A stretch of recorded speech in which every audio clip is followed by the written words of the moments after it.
Hello and welcome back to the Knights of the Old Republic lore run here on Grey Jedi 91. We left off here in the base of the Hidden Becks, who are led by Gadon Thek over here. And he is the head of this sort of street gang, but he's a very benevolent sort of guy.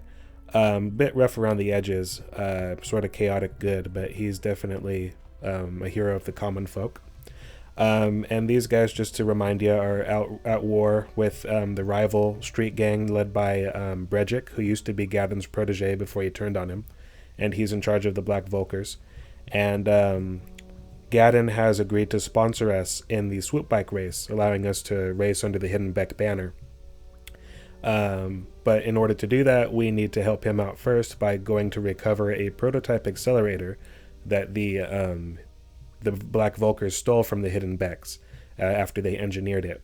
And the reason that we care about all this mainly is because by entering the race, we have a chance to win Bastila's freedom, because she's being mistaken for a mere Republic officer and is being auctioned off as a slave by the Black Volkers. And so, yeah, that's pretty much the main plot line that we have to deal with in this segment of the game. I actually thought a lot about how I want to structure this part of the episode. I actually have a lot to talk about down here, because in this episode we're going to be visiting the Undercity. And the Undercity is it's the area where we have the biggest lasting impact during where our actions carry forward after the events of this game, more apparently and more consistently with the quest chains that revolve around the Undercity than they do anywhere else. And the reason for that, of course, is because Taris is largely destroyed during the events of this game. Darth Malak will order his forces to bombard the surface of Taris. The Upper City, as much as it pains me to say this, a lot of the friends that we make up there, a lot of the people we help, people that we help clear their debt with Davik, people whose lives we save, Kebla Yurt, the shop owner, Janice Null, the Twi'lek droid merchant, all these people that we grow to know and care about, they're more or less wiped off. They're obliterated. I would like to think that some of these people survived, but that's really just wishful thinking. There's no indication that happened. There were very few survivors of the bombardment on the surface of Taris. The lower city, while it wasn't hit quite as hard, it's already, you look at it, it's already in disrepair and just completely suffering from just gentrification, lack of money, lack of education, lack of resources, lack of food, all this. So after you bombard the surface, these people down here, while not hit quite as hard, they're definitely not going to be in any position to prosper. The Undercity, all this to say is that the Undercity, it's the only place where we have confirmed survivors and where we know that our actions made a difference. Tragically, not as big as a difference as we might want to be the case, but a difference nonetheless. And so for that reason, I actually, I didn't script out what I was going to say, but I have some talking points on my cell phone that I sort of documented so that I don't forget to mention anything. So if there's times where I just stop and I seem to have gone I seem like I'm drawing blanks on what to say, it's just because I'm rifling through my notes, which I did organize to some extent because I have a lot actually to talk about down here.